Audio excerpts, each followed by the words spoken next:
ಶ್ರೀಗುರುಭ್ಯೋ ನಮಃ ಪರಮಗುರುಭ್ಯೋ ನಮಃ.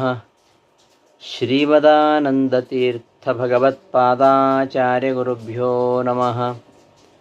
ವ್ಯಾಸಾಯ ಭವನಾಶಾಯ ಶ್ರೀಶಾಯ ಗುಣರಾಶಯೇ ಹೃದ್ಯಾಯ ಶುದ್ಧವಿದ್ಯಾಯ ಮಧ್ವಾಯ ಚ ನಮೋ ನಮಃ. ಅಭ್ರಮಂ ಭಂಗರಹಿತಂ ಅಜಡಂ ವಿಮಲಂ ಸದಾ ಆನಂದತೀರ್ಥಮತುಲಂ ಭಜೆ ತಾಪತ್ರಯಾಪಹಂ. ಶ್ರೀಮತೋ ರಾಘವೇಂದ್ರಸ್ಯ ನಮಾಮಿ ಪದಪಂಕಜೇ ಕಾಮಿತಾಶೇಷಕಲ್ಯಾಣಕಲನಾಕಲ್ಪಪಾದಪೌ. ಅಜ್ಞಾನತಿಮಿರಚ್ಛೇದಂ ಬುದ್ಧಿಸಂಪತ್ಪ್ರದಾಯಕಂ ವಿಜ್ಞಾನವಿಮಲಂ ಶಾಂತಂ ವಿಜಯಾಖ್ಯಗುರುಂ ಭಜೆ. ತಪಸ್ವಾಧ್ಯಾಯ ಶುಶ್ರೂಷಾ ಕೃಷ್ಣಪೂಜಾರತಂ ಮುನಿಂ ವಿಶ್ವೇಶಮಿಷ್ಟದಂ ವಂದೇ ಪರಿವ್ರಾಟ್ ಚಕ್ರವರ್ತಿನಂ. ಶ್ರೀ ಗುರುಭ್ಯೋ ನಮಃ. ಆತ್ಮೀಯರೇ, ಗೀತಾವೃತ್ತಿ ಪಾಠಕ್ಕೆ ಸುಸ್ವಾಗತ.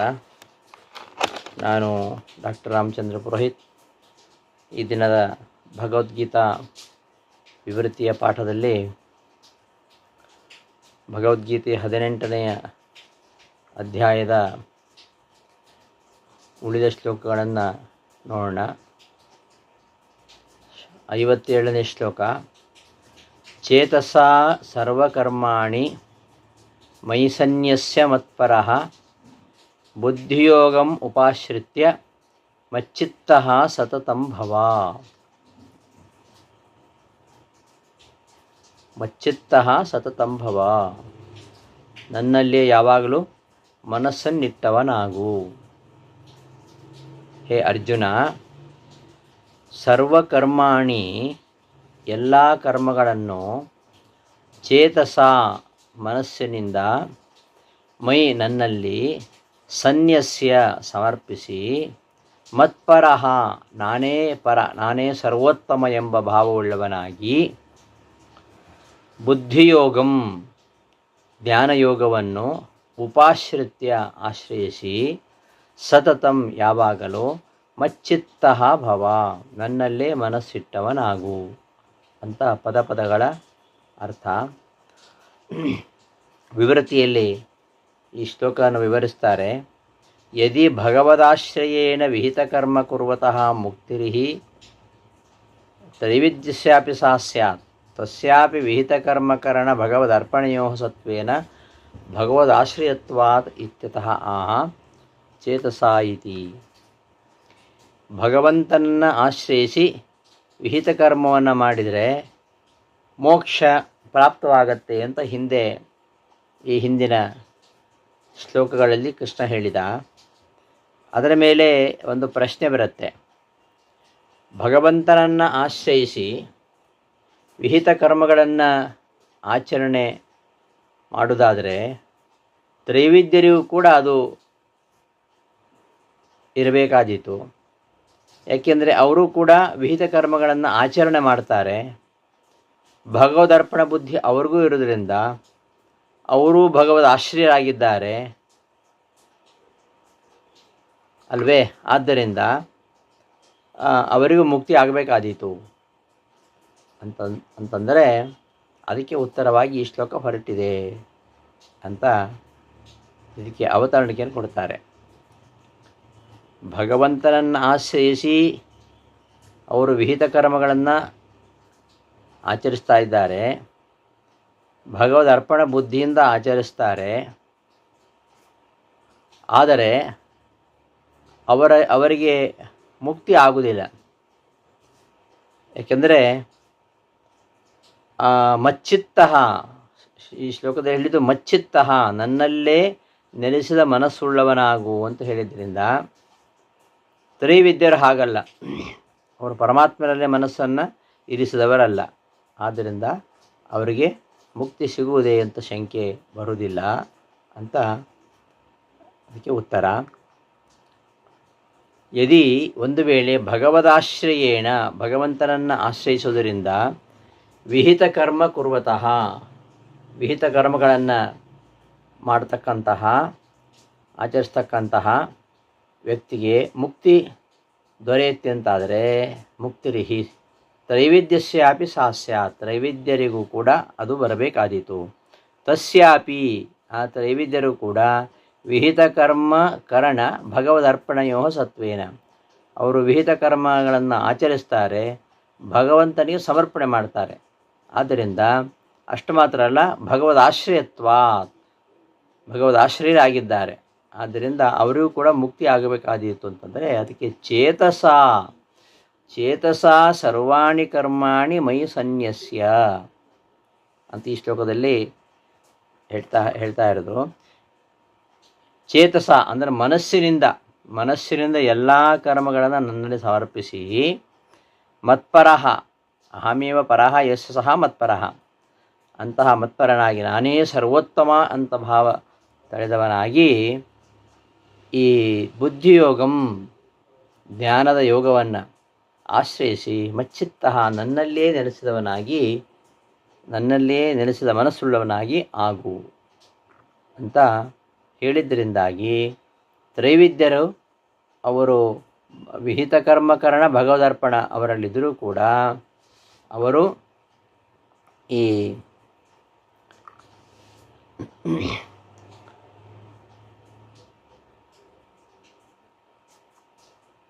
ಪರಮಾತ್ಮನಲ್ಲೇ ಮನಸ್ಸನ್ನು ಇಟ್ಟವನಾಗಿ ಅಂತ ಹೇಳಿದ್ದರಿಂದ ತ್ರೈವಿದ್ಯರಲ್ಲಿ ಅದು ಇಲ್ಲ. ಆದ್ದರಿಂದ ಅವರಿಗೆ ಮುಕ್ತಿ ಶಂಕೆ ಇಲ್ಲ.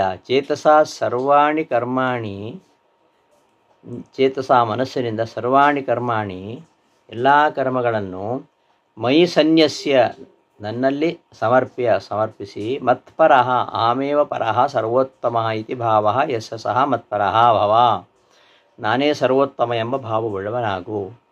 ಕಿಂಚ ಅಲ್ಲದೆ ಬುದ್ಧಿಯೋಗಂ ಬುದ್ಧೇಯ ಯೋಗಂ ಪ್ರತ್ಯಾಹಾರಾದಿ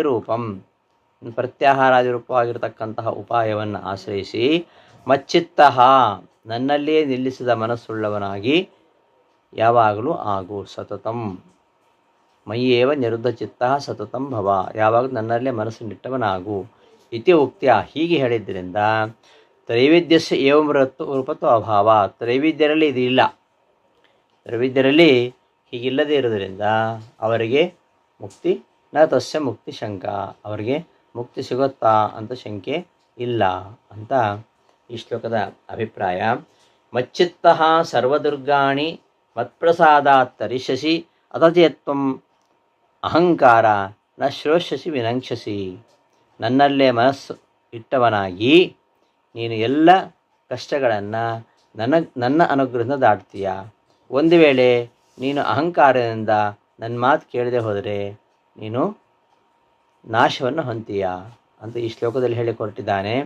ಮಚ್ಚಿತ್ತಃ ನನ್ನಲ್ಲೇ ಮನಸ್ಸಿಟ್ಟವನಾಗಿ, ಸರ್ವದುರ್ಗಾಣಿ ಎಲ್ಲ ದುಸ್ತರವಾಗಿರತಕ್ಕಂತಹ ಕಷ್ಟಗಳನ್ನು, ಮತ್ಪ್ರಸಾದಾತ್ ನನ್ನ ಅನುಗ್ರಹದಿಂದ, ತರಿಷ್ಯಸಿ ದಾಟುತ್ತಿ.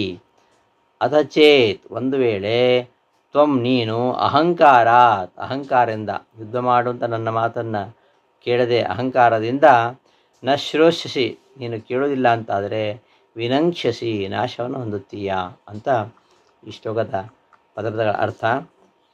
ಅದನ್ನೇ ವಿವರಿಸ್ತಾರೆ. ಭಗವಚ್ಚಿತ್ತಸ್ಯ ಫಲಮಾಹ ಮಚ್ಚಿತ್ತಃ ಇತಿ, ಭಗವಚ್ಚಿತ್ತಸ್ಯ ಭಗವಂತನಲ್ಲೇ ಮನಸ್ಸಿಡಬೇಕು ಅಂತ ಹೇಳಿದ್ದವನು. ಭಗವಂತನಲ್ಲೇ ಮನಸ್ಸಿಡುವುದರಿಂದ ಏನು ಫಲ ಎಂಬುದನ್ನು ಕೃಷ್ಣ ವಿವರಿಸ್ತಿದ್ದಾನೆ ಅಂತ ಗೀತಾವಿವೃತ್ತಿಯಲ್ಲಿ ರಾಯರ ಅವತರಣೆ ಕೊಡ್ತಾರೆ. ಭಗವಚ್ಚಿತ್ತಸ್ಯ ಫಲಮಾಹ, ಭಗವಂತನಲ್ಲಿ ಮನಸ್ಸು ಇರತಕ್ಕಂಥವನಿಗೆ ದೊರೆತಕ್ಕಂಥ ಫಲ ಏನು ಅಂದರೆ, ಮಚ್ಚಿತ್ತಃ ಸರ್ವದುರ್ಗಾಣಿ ಮತ್ಪ್ರಸಾದ ತರಿಷ್ಯತಿ, ನನ್ನಲ್ಲೇ ನನ್ನ ಮನಸ್ಸು ಇಟ್ಟದ್ದೇ ಆದರೆ ನನ್ನ ಅನುಗ್ರಹದಿಂದ ನೀ ಎಲ್ಲ ದುಸ್ತರವಾಗಿರತಕ್ಕಂಥ, ದುರ್ಗಾಣಿ ಅಂದರೆ ದುಸ್ತರಾಣಿ, ದುಸ್ತರವಾಗಿರತಕ್ಕಂತಹ ಎಲ್ಲ ಕಷ್ಟಗಳನ್ನು ಕೂಡ ನನ್ನ ಅನುಗ್ರಹದಿಂದ ದಾಡ್ತೀಯ. ಹೀಗೆ ಸೋಹಿತ ವೃತ್ತಿಯ ಪರಮಾತ್ಮನ ಆರಾಧನೆಯೇ ಪರಮಧರ್ಮ ಅಂತ ತಿಳ್ಕೊಂಡು ಸೋಹಿತ ಕರ್ಮವನ್ನು ಭಗವತ್ ಪ್ರೀತ್ಯರ್ಥವಾಗಿ ಅವಶ್ಯವಾಗಿ ನೀನು ಮಾಡಬೇಕು. ಹೀಗೆ ಮಾಡದೆ ಹೋದರೆ ಅನಿಷ್ಟ ಇದೆ. ಏನು ಅನಿಷ್ಟ ಅಂದರೆ, ನೀನು ಅಹಂಕಾರದಿಂದ ನಾನು ಯುದ್ಧ ಮಾಡೋಲ್ಲ ಅಂತ ಹೇಳಿದರೆ, ನನ್ನ ಮಾತನ್ನು ಕೇಳದೆ ಹೋದರೆ ನೀನು ಪುರುಷಾರ್ಥಹೀನನಾಗ್ತೀಯ ಅಂತ ಈ ಶ್ಲೋಕದ ಅಭಿಪ್ರಾಯ. ಮಚ್ಚಿತ್ತಃ ಮಯ್ಯೇವ ನಿರುದ್ಧ ಮನಸ್ಕಃ, ನನ್ನಲ್ಲಿಯೇ ನಿರುದ್ಧ ಮನಸ್ಕಃ, ನನ್ನಲ್ಲೇ ನೆಟ್ಟ ಮನಸ್ಸುಳ್ಳವನಾಗಿ, ಏಕಾಗ್ರಗೊಳಿಸಿದ ಮನಸ್ಸುಳ್ಳವನಾಗಿ, ಸರ್ವ ದುರ್ಗಾಣಿ, ಸರ್ವಾಣಿ ದುರ್ಗಾಣಿ, ದುರ್ಗಾಣಿದ ದುಸ್ತರವಾಗಿರತಕ್ಕಂತಹ, ಸರ್ವಾಣಿ ದುರ್ಗಾಣಿ ಎಲ್ಲ ದುಸ್ತರವಾಗಿರತಕ್ಕಂತಹ ಕಷ್ಟಗಳನ್ನು, ದಾಟಲಿಕ್ಕೆ ಅಶಕ್ಯವಾಗಿರತಕ್ಕಂತಹ, ದುಃಖೇನ ತರ್ತವ್ಯಾನಿ ಕಷ್ಟಾನಿ, ದುಃಖದಿಂದ ದಾಟಬಹುದಾಗಿರತಕ್ಕಂತಹ ಕಷ್ಟಗಳನ್ನು ಮತ್ಪ್ರಸಾದಾತ್, ನನ್ನ ಅನುಗ್ರಹದಿಂದ ತರಿಷ್ಯಸಿ, ನೀನು ದಾಟ್ತೀಯ. ಏವಂ ಹೀಗೆ ಸ್ವವಿಹಿತ ವೃತ್ಯ, ಸ್ವವಿಹಿತ ಕರ್ಮಾಚರಣೆಯಿಂದ ಭಗವದಾರಾಧನಸ್ಯ ಪರಮಧರ್ಮತ್ವ, ಸ್ವವಿಹಿತ ಕರ್ಮಾಚರಣೆಯಿಂದ ಭಗವಂತನ ಆರಾಧನೆಯು ಅದೇ ಮುಖ್ಯ ಧರ್ಮ ಆಗಿರುವುದರಿಂದ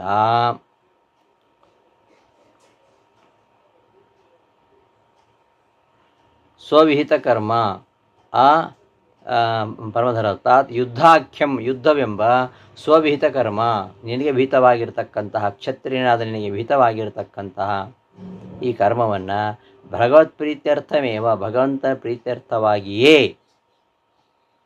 ಅವಶ್ಯಂ ಕಾರ್ಯಂ, ಅವಶ್ಯವಾಗಿ ಮಾಡಬೇಕು. ಇತಿ ಏತಾವತಾ ಪ್ರಬಂಧೇನ ಪ್ರತಿಪಾದಿತಂ. ಇಷ್ಟು ವಿಚಾರವನ್ನು ಇಲ್ಲಿಯವರೆಗೆ ಈ ಭಗವದ್ಗೀತೆಯಲ್ಲಿ ಪ್ರತಿಪಾದನೆ ಮಾಡಿದ್ದಾಯಿತು.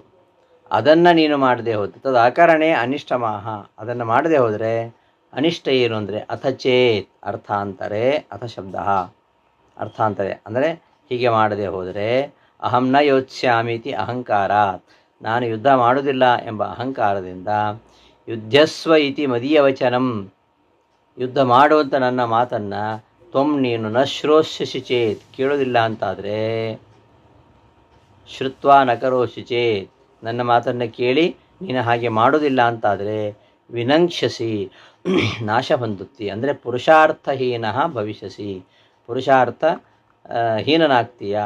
ಮದ್ವಚನ ಅಕರಣೆ ವಿನಾಶ ಇತ್ಯಭಿಪೇತ್ಯ ಉಕ್ತಂ, ನನ್ನ ಮಾತನ್ನು ಕೇಳದೆ ಹೋದರೆ ಖಂಡಿತವಾಗಿಯೂ ವಿನಾಶ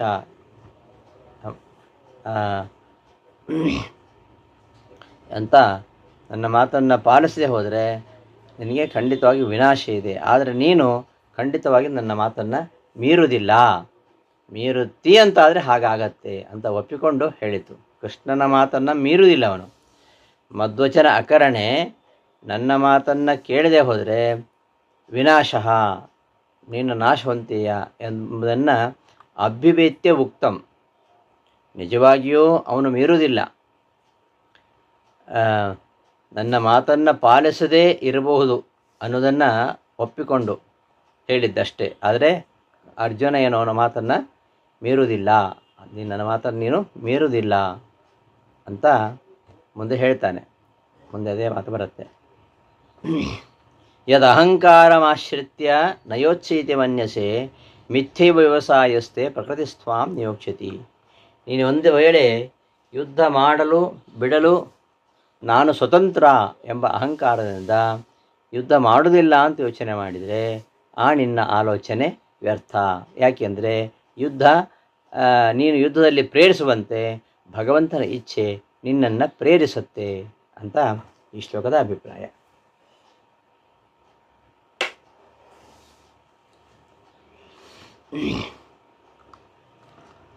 ಮದುಕ್ತ ಅಕರಣಂ, ನಾನೇನು ಹೇಳಿದ್ದೇನೆ ಅದನ್ನು ಮಾಡದೇ ಇರೋದು ನಿನಗೆ ಅಶಕ್ಯ, ನಿನಗೆ ಅಸಾಧ್ಯ ಅಂತ ಈ ಶ್ಲೋಕದಲ್ಲಿ ಕೃಷ್ಣ ಹೇಳ್ತಾ ಇದ್ದಾನೆ.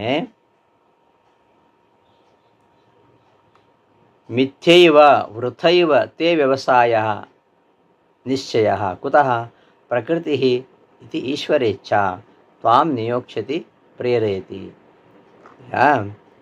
ನೀನು ಮಾಡೋದಿಲ್ಲ ಅಂತ, ನೀನು ಯುದ್ಧ ಮಾಡಲಿಕ್ಕೆ ಬಿಡಲಿಕ್ಕೆ ನಾನು ಸ್ವತಂತ್ರ, ನಾನು ಯುದ್ಧ ಮಾಡೋದಿಲ್ಲಪ್ಪ ಅಂತ ನೀನು ಯೋಚಿಸಿದರೆ ಆ ಥರ ನಿನ್ನ ಆಲೋಚನೆ ಮಾಡೋದೇ ವ್ಯರ್ಥ.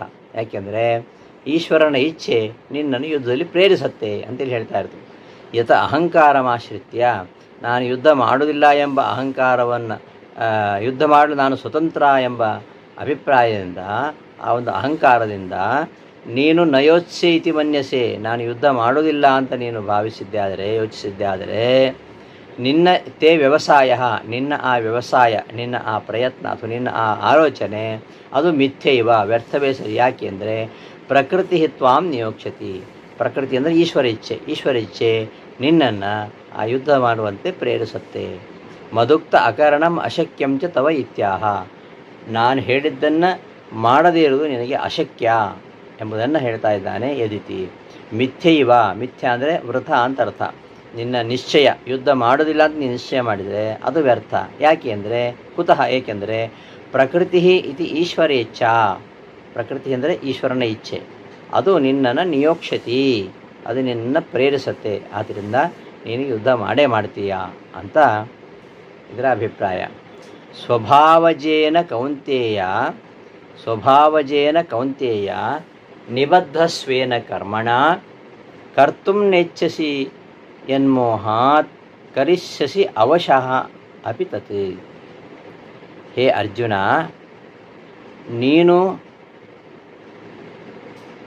ಸ್ವಭಾವಜೇನ ಸ್ವೇನ ಕರ್ಮಣ ಅಂದರೆ ಸ್ವಭಾವ, ನಿನ್ನ ಪೂರ್ವ ಸಂಸ್ಕಾರದಿಂದ ಹುಟ್ಟಿರತಕ್ಕಂತಹ ನಿನ್ನ ಕರ್ಮ, ಆ ಕರ್ಮದ ನೀನು ಬದ್ಧನಾಗಿದ್ದೀಯ. ಅಂತಹ ಯಾವ ಕರ್ಮವನ್ನು ನೀನು ಮಾಡೋದು ಇಚ್ಛಿಸೋದಿಲ್ಲವೋ ಆ ಕರ್ಮವನ್ನು ನಿನ್ನ ಅಧೀನನಾಗದೆ ನೀನು, ನಿನಗೆ ಇಚ್ಛೆ ಇಲ್ಲದಿದ್ದರೂ ಕೂಡ ನೀನು ಮಾಡೇ ಮಾಡ್ತೀಯ. ನಿನಗೆ ಯುದ್ಧ ಮಾಡಬೇಕು ಎಂಬ ಇಚ್ಛೆ ಇಲ್ಲದೇ ಇದ್ದರೂ ಕೂಡ ಆ ಕರ್ಮವನ್ನು ನೀನು ಮಾಡೇ ಮಾಡ್ತೀಯ ಅಂತ ಈ ಶ್ಲೋಕದ ಹೇಳಿಕೊಟ್ಟಿದ್ದಾನೆ. ಹೇ ಕೌಂತೆಯ, ಹೇ ಅರ್ಜುನ, ಸ್ವಭಾವಜೇನ ಪೂರ್ವ ಸಂಸ್ಕಾರದಿಂದ ಹುಟ್ಟಿದಂತಹ ಸ್ವೇನ ಕರ್ಮಣ ನಿನ್ನ ಕರ್ಮದಿಂದ ನಿಬದ್ಧ ಅಂದರೆ ಬದ್ಧನಾಗಿರತಕ್ಕಂತಹ ನೀನು ಯತ್ ಯಾವುದನ್ನು, ಯಾವ ಕರ್ಮವನ್ನು ಮೋಹಾತ್ ಮೋಹದಿಂದ, ಬಂಧು ಸ್ನೇಹದಿಂದಲೋ ಅಜ್ಞಾನದಿಂದಲೋ ಕರ್ತು ಮಾಡಲು ನ ಇಚ್ಛಿಸಿ ಇಚ್ಛಿಸುವುದಿಲ್ಲವೋ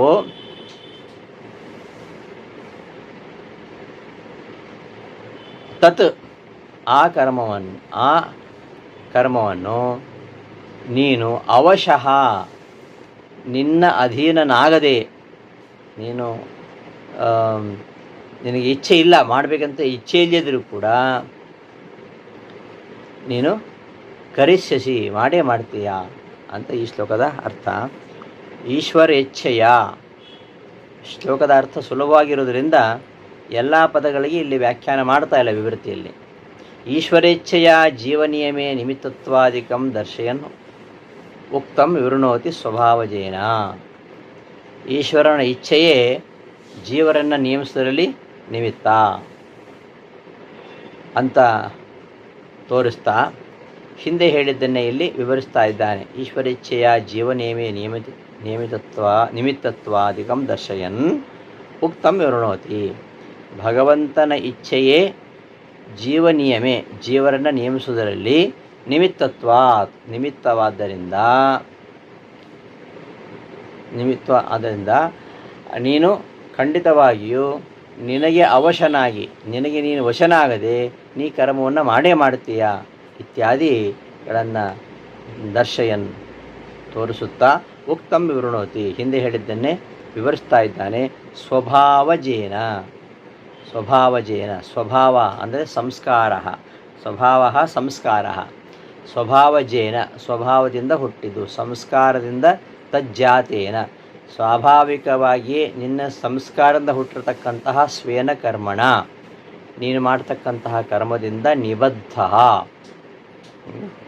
ನೀನು ಬದ್ಧನಾಗಿ ಹೇ ಕೌಂತೆಯ, ಹೇ ಅರ್ಜುನ, ಯತ್ಕರ್ಮ ಯಾವ ಕರ್ಮವನ್ನು ಮೋಹಾತ್ ಬಂಧು ಸ್ನೇಹ ಮೋಹದಿಂದ ಕರ್ತುಂ ನ ಇಚ್ಛಿಸಿ ಮಾಡಲಿಕ್ಕೆ ನೀನು ಇಚ್ಛಿಸುವುದಿಲ್ಲವೋ ತತ್ ಕರ್ಮ ಆ ಕರ್ಮವನ್ನು ಅವಶಃ ಅಪಿ ನಿನ್ನ ಅಧೀನನಾಗದೆಯೋ ಭಗವಂತನ ಅಧೀನ ಅನಧೀನ ನಿನ್ನ ಅಧೀನನಾಗದಿದ್ದರೂ ಕೂಡ ಭಗವದಿಚ್ಛಾ ಅಧೀನನಾಗಿ ನಿನಗೆ ಮಾಡಲಿಕ್ಕೆ ಮನಸ್ಸಿಲ್ಲ ಆದರೂ ಕೂಡ ಭಗವಂತನಿಗೆ ಅಧೀನನಾಗಿ, ಭಗವಂತನ ಇಚ್ಛೆಗೆ ಅಧೀನನಾಗಿ ನೀನು ಕರಿಷ್ಯಸಿ, ನೀನು ಆ ಕರ್ಮವನ್ನು ಮಾಡೇ ಮಾಡ್ತೀಯ ಅಂತ ಈ ಶ್ಲೋಕದ ಅರ್ಥ. ಇನ್ನು ಮುಂದೆ ಈಶ್ವರ ಸರ್ವಭೂತಾನಾಂ ಹೃದ್ದೇಶೇ ಅರ್ಜುನ ತಿಷ್ಠತಿ ಭ್ರಾಮಯನ್ ಸರ್ವಭೂತಾನಿ ಯಂತ್ರಾರೂಢಾನಿ ಮಾಯೆಯ. ಈ ಜಗತ್ತನ್ನು ಆ ಪರಮಾತ್ಮನೇ ನೇಮಿಸ್ತಾ ಇದ್ದಾನೆ. ಅವ ಈ ಶರೀರವೆಂಬ ಯಂತ್ರದಲ್ಲಿ ಇರತಕ್ಕಂತಹ ಎಲ್ಲ ಜೀವಿಗಳನ್ನು ತನ್ನ ಇಚ್ಛೆಯಿಂದ ನಾನಾ ಕರ್ಮಗಳನ್ನು ತೊಡಗಿಸ್ತಾ ಎಲ್ಲ ಜೀವಿಗಳ ಹೃದಯ ಪ್ರದೇಶದಲ್ಲಿ ಅವನಿರ್ತಾನೆ ಅಂತ ಈ ಶ್ಲೋಕದ ಅರ್ಥ. ಈಶ್ವರನ ಇಚ್ಛೆಯೇ ಎಲ್ಲದಕ್ಕೂ ಪ್ರವರ್ತಕ. ಈಶ್ವರನ ಇಚ್ಛೆ ಪ್ರವರ್ತಕ ಅಂತಾದರೆ ಈಶ್ವರ ಪ್ರವರ್ತಕ ಅಲ್ವಾ ಅಂತ ಸಂಶಯ ಬರುತ್ತೆ. ಅದಕ್ಕೆ ಈಶ್ವರ ಯಂತ್ರಾರೂಢಾನಿ ಭೂತಾನಿ ಮಾಯೆಯ ಭ್ರಾಮಯನ್ ಹೃದ್ದೇಶೇ ತಿಷ್ಠತಿ ಅಂತ ಹೇಳ್ತಿದ್ದಾನೆ. ನಾನು ಈಶ್ವರೇಚ್ಛಾಯ ಪ್ರವರ್ತಕತ್ವೇ ಈಶ್ವರ ಪ್ರವರ್ತಕ ನ ಇತಿ ಶಂಕಾಂ ಈಶ್ವರ ಸ್ವರೂಪಂ ದರ್ಶಯನ್ ಪರಿಹರತಿ. ಈಶ್ವರ ಇಚ್ಛೆಯೇ ಪ್ರವರ್ತಕ ಆಗುವುದಾದರೆ ಈಶ್ವರ ಪ್ರವರ್ತಕನ, ಈಶ್ವರ ಪ್ರವರ್ತಕನಲ್ವಾ ಅಂತ ಹೇಳಿದಾಗ ಆಯ್ತಲ್ಲ. ಅಂದರೆ ಈಶ್ವರ ಸ್ವರೂಪಂ ದರ್ಶಯನ್, ಈ ಒಂದು ಸಂಶಯವನ್ನು ಪರಿಹಾರ ಮಾಡಲಿಕ್ಕೋಸ್ಕರವಾಗಿ ಈಶ್ವರನ ಸ್ವರೂಪವನ್ನು, ಪರಮಾತ್ಮ ಸ್ವರೂಪವನ್ನು ತೋರಿಸ್ತಾ ಪರಿಹಾರ ಮಾಡ್ತಾ ಇದ್ದಾನೆ. ಈಶ್ವರ ಸರ್ವಭೂತಾನಾಂ ಹೃದ್ದೇಶೇ ತಿಷ್ಠತಿ. ಆ ಪರಮಾತ್ಮ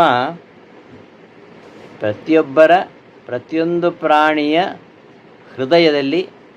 ಹೃದಯ ಪ್ರದೇಶದಲ್ಲಿ ಅವನು ಇದ್ದಾನೆ.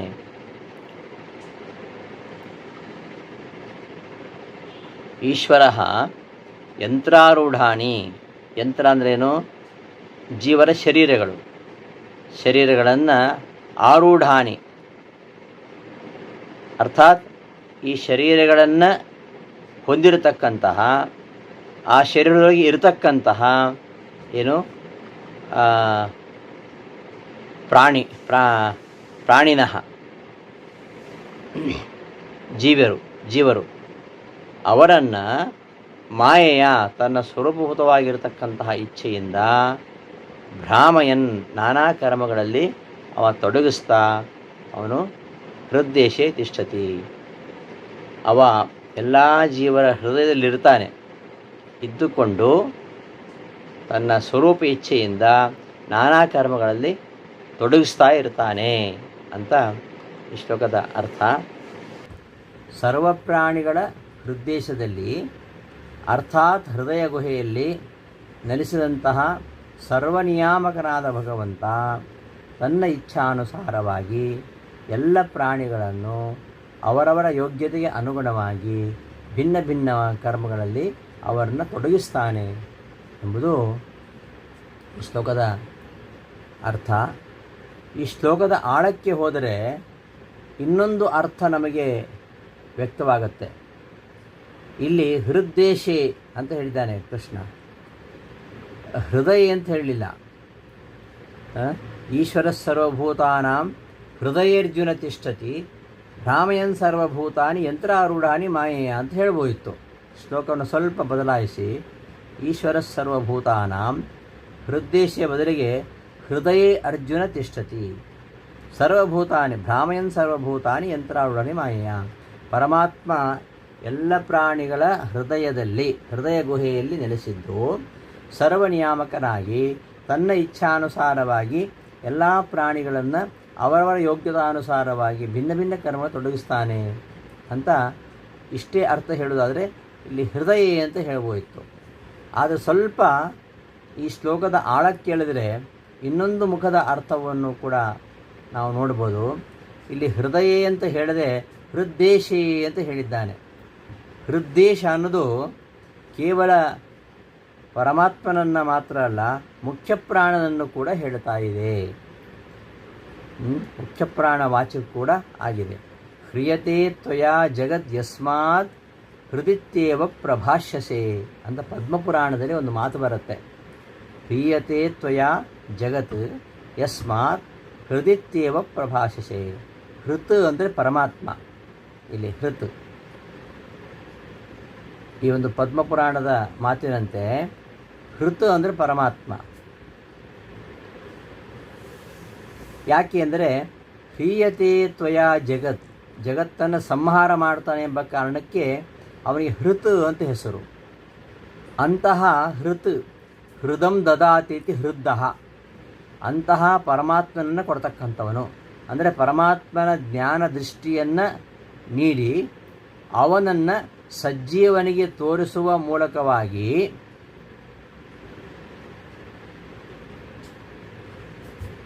ಆ ಹೃದ ಅಂದರೆ ಯಾರು ಅಂದರೆ ಮುಖ್ಯ ಪ್ರಾಣದೇವರು, ಗುರುಗಳು ಅಂತ ಅರ್ಥ. ಜೀವನಿಗೆ ಪರಮಾತ್ಮನನ್ನು ತೋರಿಸ್ತಕ್ಕಂಥವ್ರು ಗುರುಗಳು. ಹೃತ್ ಅಂದರೆ ಪರಮಾತ್ಮ, ಹೃದಂ ದದಾತಿ ಹೃದ್ದಃ, ಅಂತಹ ಪರಮಾತ್ಮನ ಕೊಡ್ತಕ್ಕಂಥವರು ಅಂದರೆ ಜ್ಞಾನ ದೃಷ್ಟಿಯನ್ನು ನೀಡಿ ಸಜ್ಜೀವನಿಗೆ ಅವನನ್ನು ತೋರಿಸುವ ಮೂಲಕವಾಗಿ ಹೃದ ಅಂದರೆ ಗುರುಗಳು. ಅಂತಹ ಗುರುಗಳ ಮಧ್ಯದಲ್ಲಿ ಹೃದ್ದೇಶ ಅಗ್ರಗಣ್ಯ ಒಡೆಯ, ಅವನ್ಯಾರು? ಮುಖ್ಯ ಪ್ರಾಣ. ಆದ್ದರಿಂದ ಅವನು ಹೃದ್ದೇಶ. ಹೃದ್ದೇಶೇ ಅರ್ಜುನ ತಿಷ್ಠತಿ. ಹೃದ್ದೇಶ ಅಂದರೆ ಮುಖ್ಯ ಪ್ರಾಣ. ಆ ಮುಖ್ಯ ಪ್ರಾಣನು ಪರಮಾತ್ಮನನ್ನು ತೋರಿಸ್ತಾನೆ ಅಲ್ವಾ? ಆ ಪರಮಾತ್ಮನನ್ನು ಜ್ಞಾನನ ತೋರಿಸ್ತಕ್ಕಂಥವನು ಮುಖ್ಯ ಪ್ರಾಣ. ಅದು ಛಾಂದೋಗ ಉಪನಿಷತ್ತಿನಲ್ಲಿ ಕೂಡ ಬರ್ತದೆ. ಅದು ಪ್ರಾಣ ಪ್ರಾಣಂ ದದಾತಿ. ಪ್ರಾಣ ಅಂತಹ ಮುಖ್ಯ ಪ್ರಾಣನು ಪ್ರಾಣಂ ದದಾತಿ ಅಂದರೆ ಪರಮಾತ್ಮನನ್ನು ದದಾತಿ, ಜ್ಞಾನೇನ ದರ್ಶಯನ್ ದದಾತಿ ಅಂತ ಭಾಷ್ಯದಲ್ಲಿ ಆಚಾರ್ಯ ಬರೀತಾರೆ. ಅಲ್ಲಿ ಪ್ರಾಣ ಪ್ರಾಣಂ ದದಾತಿ, ಪ್ರಾಣನು ಪ್ರಾಣವನ್ನು ಕೊಡ್ತಾನೆ. ಪ್ರಾಣ ಅಂದರೆ ವಾಯುದೇವರು, ಪ್ರಾಣಂ ಅಂದರೆ ಪರಮಾತ್ಮನನ್ನು ದದಾತಿ ಅರ್ಥಾತ್ ಜ್ಞಾನೇನ ದರ್ಶಯನ್ ದದಾತಿ, ಜ್ಞಾನದಿಂದ ತೋರಿಸುವ ಮೂಲಕವಾಗಿ ಕೊಡ್ತಾನೆ ಅಂತ. ಈ ಒಂದು ಭಾಷ್ಯಕ್ಕೆ ಅನುಸಾರವಾಗಿ ಇಲ್ಲಿ ಹೃದ್ದೇಶ ಅಂದರೆ ಭಗವಂತನನ್ನು ತೋರಿಸಿಡತಕ್ಕಂತಹ ಗುರುಗಳಲ್ಲಿ ಅಗ್ರಗಣ್ಯನಾಗಿರತಕ್ಕಂತಹ ಮುಖ್ಯ ಪ್ರಾಣ ಅಂತ ಅರ್ಥ. ಹೃದ್ದೇಶೇ, ಹೃತ್ ಅಂದರೆ ಪರಮಾತ್ಮ, ಹೃದ್ದ ಅಂದರೆ ಆ ಪರಮಾತ್ಮ ತೋರಿಸ್ತಕ್ಕಂತಹ ಗುರುಗಳು, ಅಂತಹ ಗುರುಗಳಲ್ಲಿ ಮುಖ್ಯರಾಗಿರತಕ್ಕಂಥವು ಹೃದ್ದೇಶ ಅರ್ಥಾತ್ ಮುಖ್ಯ ಪ್ರಾಣದೇವರು. ಅಂತಹ ಮುಖ್ಯ ಪ್ರಾಣನಲ್ಲಿ ಸರ್ವಭೂತಾನಾಂ ಎಲ್ಲರಿಗೂ ಎಲ್ಲ ಜೀವರಿಗೂ ಕೂಡ ಈಶ್ವರ ಒಡೆಯನಾಗಿರತಕ್ಕಂತಹ ಈಶ್ವರ ಸರ್ವಭೂತಾನಾಂ ಎಲ್ಲ ಜೀವಿಗಳಿಗೂ ಈಶ್ವರ ಒಡೆಯನಾಗಿರತಕ್ಕಂತಹ ಶ್ರೀಹರಿಯು ಯಂತ್ರಾರೂಢಾನಿ ಶರೀರಧಾರಿಗಳಾಗಿರತಕ್ಕಂತಹ ಸರ್ವಭೂತಾನಿ ಎಲ್ಲ ಪ್ರಾಣಿಗಳನ್ನು ಮಾಯೆಯ ತನ್ನ ಇಚ್ಛೆಯಿಂದಲೇ ಭ್ರಾಮಯನ್ ವಿವಿಧ ಕರ್ಮಗಳಲ್ಲಿ ತೊಡಗಿಸತಕ್ಕವನಾಗಿ ತಿಷ್ಠತೆ ನೆಲೆಸಿದ್ದಾನೆ ಅಂತ ಈ ಶ್ಲೋಕಕ್ಕೆ ಮತ್ತೊಂದು ಅರ್ಥ ಲಭ್ಯವಾಗುತ್ತೆ. ಹೀಗೆ ಮುಖ್ಯ ಪ್ರಾಣನಲ್ಲಿ ನಿಂತು ಹೃದ್ದೇಶೇ ಅರ್ಜುನ ತಿಷ್ಠತಿ. ಹೃದ್ದೇಶ ಅಂದರೆ ಮುಖ್ಯ ಪ್ರಾಣನಲ್ಲಿ ನಿಂತು ಸರ್ವ ಪ್ರಾಣಿಗಳ ಕರ್ಮಗಳಿಗೆ ಚಾಲಕನಾಗಿದ್ದಾನೆ ಅಂತ ತಿಳಿಸ್ತಾ, ಭಗವಂತನು ಮುಖ್ಯ ಪ್ರಾಣನಿಂದಲೇ ಜಗತ್ತಿನ ಸಕಲ ಚಲನವಲನಗಳನ್ನು ಮಾಡಿಸ್ತಾನೆ ಎಂಬ ಅರ್ಥವನ್ನು ಈ ಶ್ಲೋಕ ಸೂಚಿಸ್ತಾ ಇದೆ. ಪ್ರಾಣಸ್ಯ ಸಕಾಶಾತ್ ಕರ್ಮ ಪ್ರವರ್ತಯನ್ ಇಚ್ಛತಿ ಭಗವಾನ್ ಎಂಬ ಮಾತಲ್ಲಿ ಅದನ್ನೇ ಹೇಳೋದು. ಆತ ಎಲ್ಲ ಪ್ರಾಣಿಗಳ ಸತ್ಕರ್ಮಗಳನ್ನು ಭಗವಂತನಿಗೆ ಸಾಕ್ಷಾತ್ ಸಮರ್ಪಿಸುವ ಮಹಾಯೋಗ್ಯತೆ ಉಳ್ಳವನು. ಆದ್ದರಿಂದಲೇ ಅವನನ್ನು ತಸ್ಮಿನ್ನಪೋ ಮಾತರಿಶ್ವಾ ದದಾತಿ ಅಂತ ಅಲ್ಲಿ ನಿರೂಪಣೆ ಮಾಡ್ತಾರೆ. ಎಲ್ಲ ಕರ್ಮಗಳನ್ನು ಅವ ಜೀವರ ಅನಾದಿ ಯೋಗ್ಯತೆ, ಪ್ರಾರಬ್ಧ ಕರ್ಮ ಇವುಗಳಿಗೆ ಅನುಸಾರವಾಗಿ ತತ್ವಾಭಿಮಾನಿ ದೇವತೆಗಳು ಅವರಲ್ಲೂ ನಿಯಾಮಕರಾಗಿರತಕ್ಕಂಥ ಪ್ರಾಣದೇವರು ನಿಂತು ನಮ್ಮಿಂದ ಎಲ್ಲ ಶುಭಾಶುಭ ಕರ್ಮಗಳನ್ನು ಮಾಡಿಸ್ತಾರೆ. ಅಂತಹ ಮುಖ್ಯ ಪ್ರಾಣದೇವರ ಮೂಲಕವಾಗಿ ಪ್ರತಿಯೊಬ್ಬ ಜೀವರು ಮಾಡತಕ್ಕಂತಹ ಕರ್ಮಗಳನ್ನು ಭಗವಂತ ಅಲ್ಲಿ ಮಾಡಿಸ್ತಾನೆ ಎಂಬ ವಿಚಾರ ಈ ಶ್ಲೋಕದಿಂದ ಗೊತ್ತಾಗ್ತಕ್ಕಂತಹ ಮತ್ತೊಂದು ಅರ್ಥ ಅಂತ ಹೇಳ್ಬೋದು. ಈಶ್ವರ ಯಂತ್ರಾರೂಢಾನಿ, ಶರೀರಗಳನ್ನು ಧಾರಣ ಮಾಡಿರ್ತಕ್ಕಂತಹ, ತತ್ರಸ್ಥಾನಿ ಅಲ್ಲೇ ಇರತಕ್ಕಂತಹ, ಭೂತಾನಿ ಎಲ್ಲ ಪ್ರಾಣಿಗಳನ್ನು ಮಾಯೆಯ ಸ್ವರೂಪಭೂತವಾಗಿರ್ತಕ್ಕಂಥ ಇಚ್ಛೆಯಿಂದ ಭ್ರಾಮಯನ್ ನಾನಾ ಕರ್ಮಗಳಲ್ಲಿ ಪ್ರವರ್ತಿಸುತ್ತಾ ಸರ್ವಭೂತಾನಾಂ ಎಲ್ಲ ಪ್ರಾಣಿಗಳ ಹೃದ್ದೇಶೇ ತಿಷ್ಠತಿ ಹೃದಯ ಪ್ರದೇಶದಲ್ಲಿ ಇರ್ತಾನೆ ಅಂತ ಇಷ್ಟು ಈ ಶ್ಲೋಕದ ಅಭಿಪ್ರಾಯ. ಮುಂದೆ ಅರ್ಜುನನಿಗೆ ನೀನು ಸಂಪೂರ್ಣ ಶರಣಾಗತನಾಗು, ಪರಮಾತ್ಮನನ್ನೇ ಎಲ್ಲ ವಿಧದಿಂದ ಮೊರೆ ಹೊಂದು ಅವನ ಅನುಗ್ರಹದಿಂದ ನೀನು ಶಾಶ್ವತವಾಗಿರತಕ್ಕಂತಹ ವೈಕುಂಠಾದಿ ಸ್ಥಾನವನ್ನು ಹೊಂತೀಯ ಎಂಬುದನ್ನು ಮುಂದಿನ 62ನೇ ಶ್ಲೋಕದಲ್ಲಿ ಹೇಳ್ತಾನೆ. ಆ ಶ್ಲೋಕದ ಅರ್ಥಾನುಸಂಧಾನದೊಂದಿಗೆ ನಾಳೆ ನಮ್ಮ ಪಾಠವನ್ನು ಮುಂದುವರಿಸೋಣ ಅಂತ ಹೇಳ್ತಾ ಇಂದಿನ ಪಾಠವನ್ನು ಸಮಾಪ್ತಿಗೊಳಿಸ್ತಾ ಇದ್ದೇನೆ. ಶ್ರೀಕೃಷ್ಣಾರ್ಪಣಮಸ್ತು. ಧನ್ಯವಾದಗಳು.